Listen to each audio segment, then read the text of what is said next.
this isn't really a video that I thought I would ever be making or speaking about, because it's personal in such a massive way that it it would sacrifice my credibility.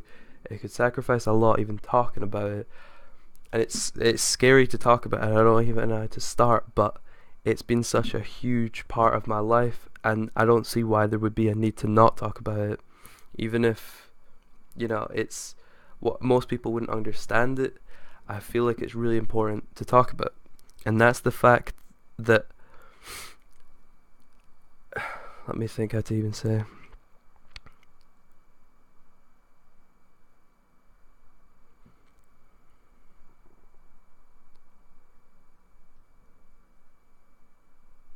So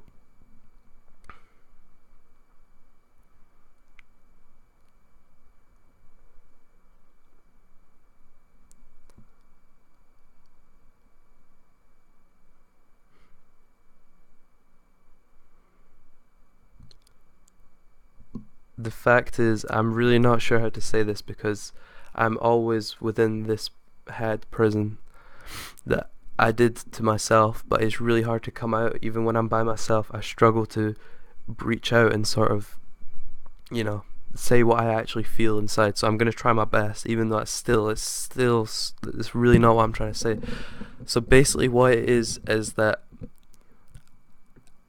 I I was at a point in my life where I never thought I'd be, and I was at a point where I wanted to. I was so depressed. I was so anxious. I was so confused and so disconnected from everything, and didn't feel a single thing, due to drug use and also to mindset, both hugely practical, and the lifestyle I was living. So I left high school, and you know I didn't really do that well in school. I did okay, but it was never really anything that was, you know, amazing to their standard. But to me, it was still, I tried to my degree at some things. Anyway, so I left high school, and then I was so against working and stuff. I was so against going to university and all this kind of stuff. So first it was just, about getting a job or finding a job, and then it was about, just trying to figure out what I wanted to do with my life. Then the first year was fine, nothing crazy happened. I moved to Belfast. It was nice. It was nice. It was just, I felt I was still me, and I still am me. But I was still me to a degree of maturity, which I'll understand what I'm talking about later. And then the second year of leaving school hit, and then I started to smoke more weed than I did before. It started creeping into my daily life. So it it became it became part of my daily life, even though I wasn't paying attention to the negative signs. And it wasn't just weed, so it started with weed. I would talk about all these crazy things. I would visually see things differently. It was anxiety, paranoia. At the time, though, I thought I was just touching on higher things, like tuning into things that you normally don't feel or see. But then the more and more I did it, the more I sank into a hole, which I didn't realize I was building for myself. And it became to a point where it was just, life seemed pointless if I wasn't smoking weed. But that's just, it seems like an exaggeration. And it's when I say this stuff, it's because I'm not able to tune into the area to say it. It's really, really difficult, and it's what I'm trying to work on. But it just sounds like a story, because it basically is when I explain it, because me and myself are disconnected. I got to a point where my soul, no, my body was disconnected from my mind, and my mind was disconnected from my soul. So it felt, and it still feels like this. It feels like there's like multiple different layers. I'm not this. This isn't me.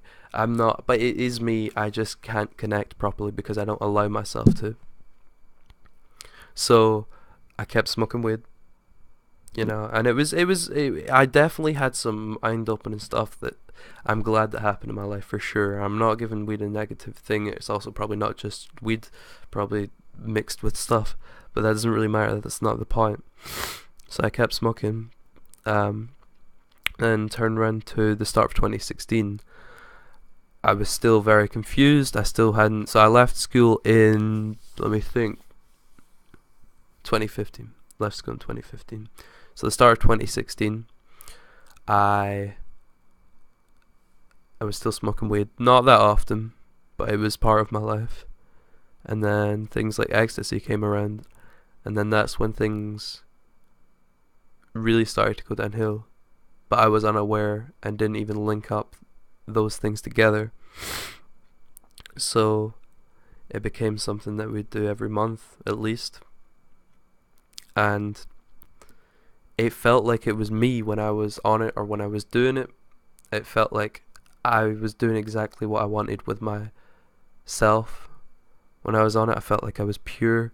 And I lied to myself to such an extent that I became sort of, I'm trying to think how to explain it. I just lied to myself so much, and I knew it was obviously bad for you. Of course it is. But because it was all about growing internally, or my soul, or connecting to something higher, figuring out answers, seeing all this crazy stuff that most people don't think of. And then you just kept going more and more down the rabbit hole, and it was beneficial at first. It let me see a different light of me, an affectionate side, one that cared, one that felt things, one that wanted to be loved and wanted to love someone, everyone. I mean, you know what I mean, to love everyone. And then I just kept doing it. And I didn't realize, because you have a come down and you think it's a couple days and then you get on with your life. But I didn't realize how much it was actually affecting me.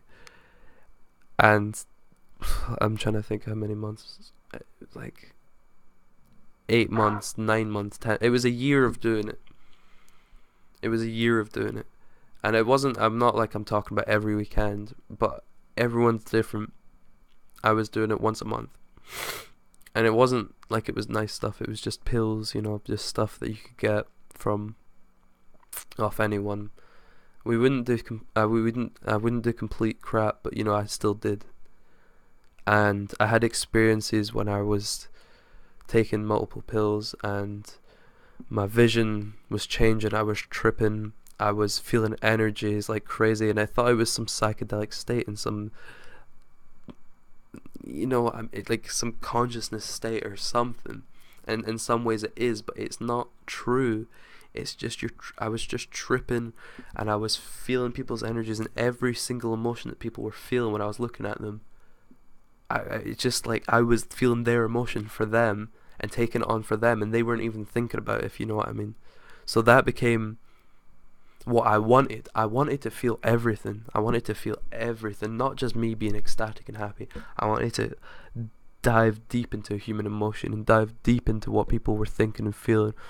So I kept doing it, and every time I would take drugs, as in ecstasy or smoke weed, or any drug that I do, or even alcohol, all I would do is observe, dig, try and find out how people react to certain things. So I kept doing it and doing it. And it's not like, it sounds like I've done it a million times. It's not.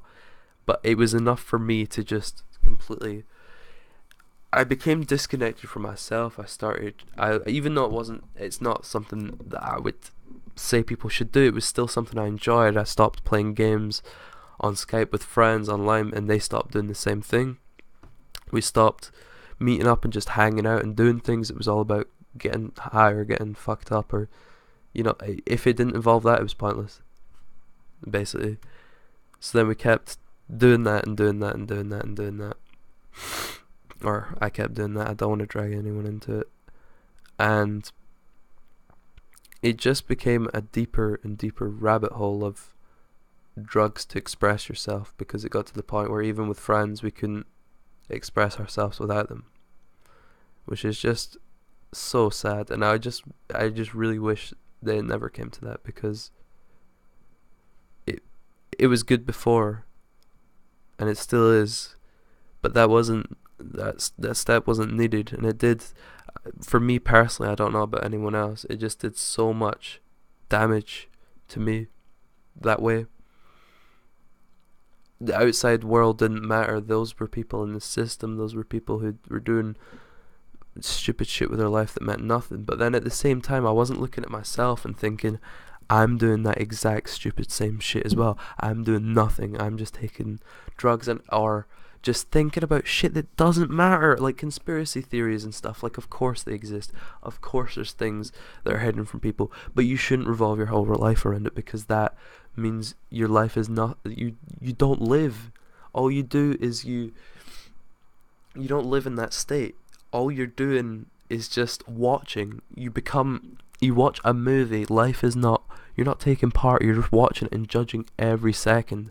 I became a hugely judgmental asshole, and I try to be positive throughout it, and not, if I become judgmental in the way that my energy is, but I'll never verbally say it, so the person can feel it, and it's just this weird feeling, but they'll never verbally hear me say something that directly points, and that's worse than anything. You should just do what you feel, and not just constantly try and push this way.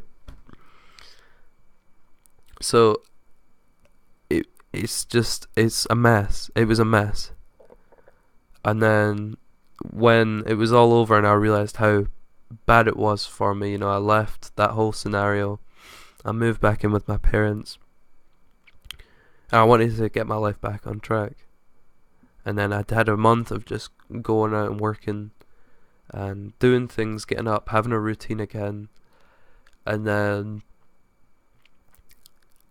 there was just a party coming up, so I was like, I'll just do it again, because I fucking love it, and it's just what I do. So I did ecstasy again, a party, and I took hardly anything. And obviously it was supposed to happen, because these things are supposed to happen if they happen to you. I took it, and within 20 minutes, I was feeling the worst effects ever. All I felt was that uncomfortable in my skin, like I'd never talked to anyone I knew. My human timing was off. Timing was gone. Went to jump in a chat, everything was gone. And from an outside perspective, nothing changes in you. You're still that person, you're just a bit more sad, dull, distant. But to you, everything changes. Life is not the same. You're just watching life, and your emotions aren't there. You can see how the outside world's emotions are, and you can see the emotion of the situation, but your soul or your mind aren't connected to that moment. And that's the most heartbreaking thing. I'd rather not feel it at all than know it's there and be able to watch it but not connect. It's like your body and all this mind are there, but your soul is a million miles away watching you do that action. So that happened, and that was just, it was honestly like the worst time ever. I was so fucking confused, and still am. I was just at my parents' house. I told them about what I'd done, and they just were so disappointed, and I was disappointed myself as well. And I just tried to go on 2 months passed after that event, and then I would just feel nothing. Happy things happen, felt the same. Sad things happen, felt the same. When I was moving about, it didn't feel like I was moving, it felt like the world was moving around me. And I just used to get home after work, which work is, I just can't explain it, and I never will be able to.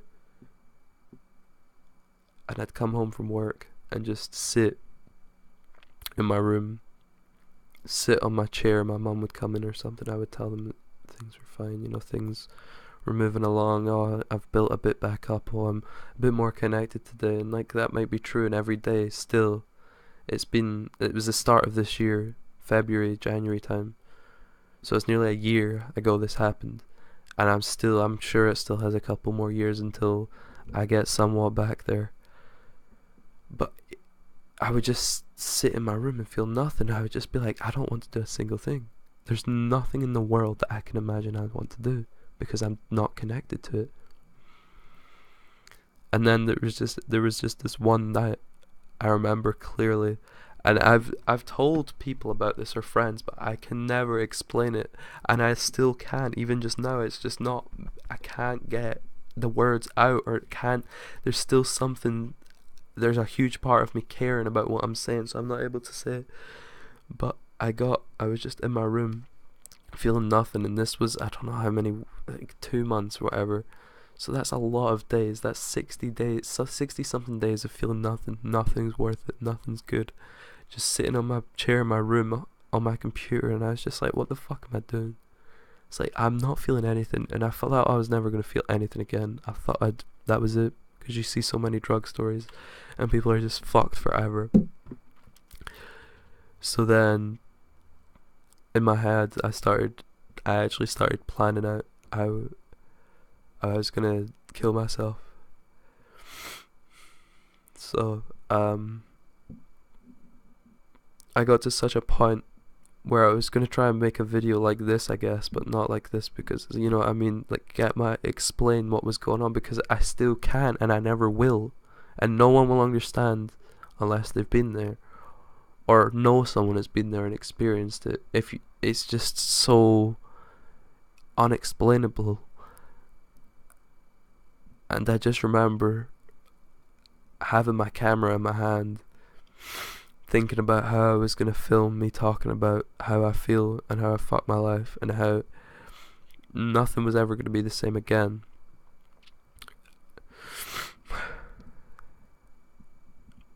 And that, you know,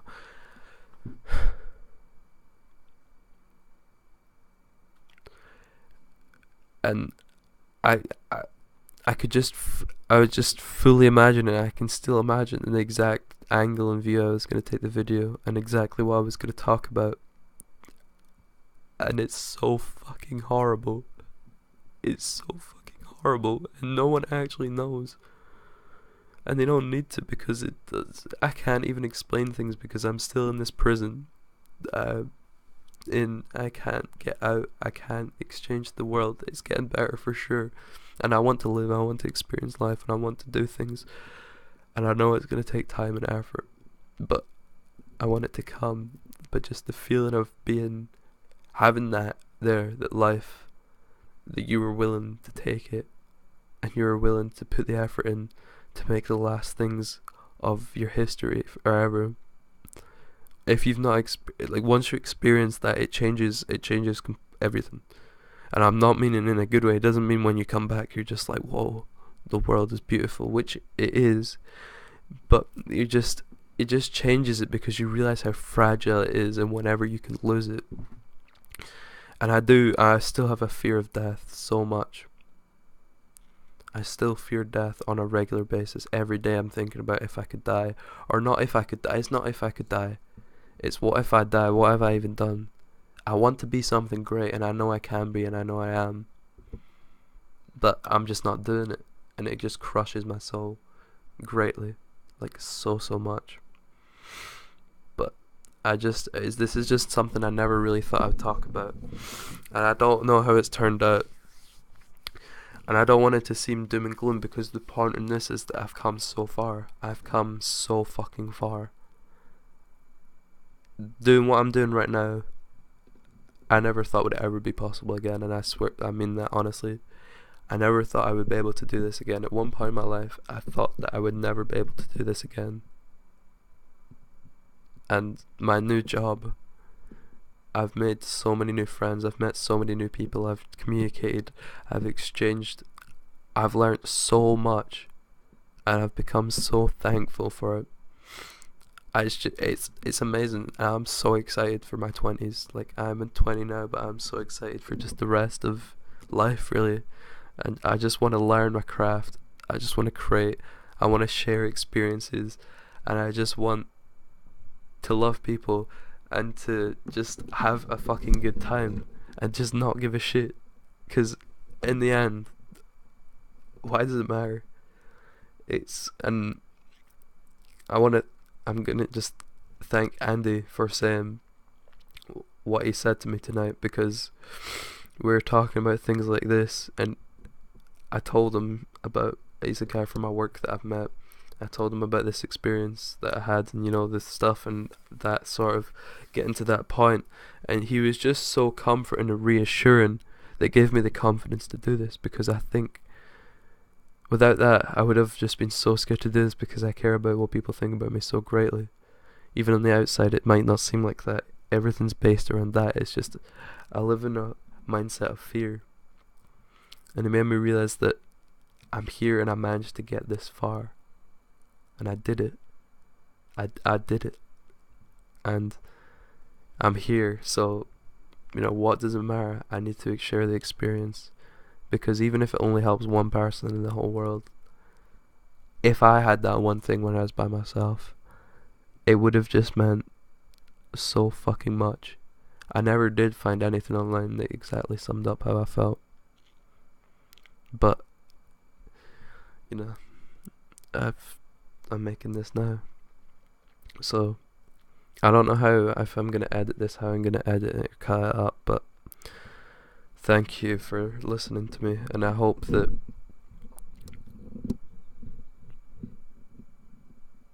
you just follow what you want to do, and don't get distracted and caught up in the scene, because it can just suck you up. My life could have gone a lot worse than it did. A lot worse. And I have a great life. I'm in my flat, I have my own place, I've got my own room just now. No one's in. It's just me having a human experience. And I just want you to have the best one that you possibly can. So, good luck to the next year, everyone. And good luck to yourself, Vincent. It's going to be tough, and probably always will be, but the experiences and the growth are worth it. So, thank you. And just keep shining bright, I guess.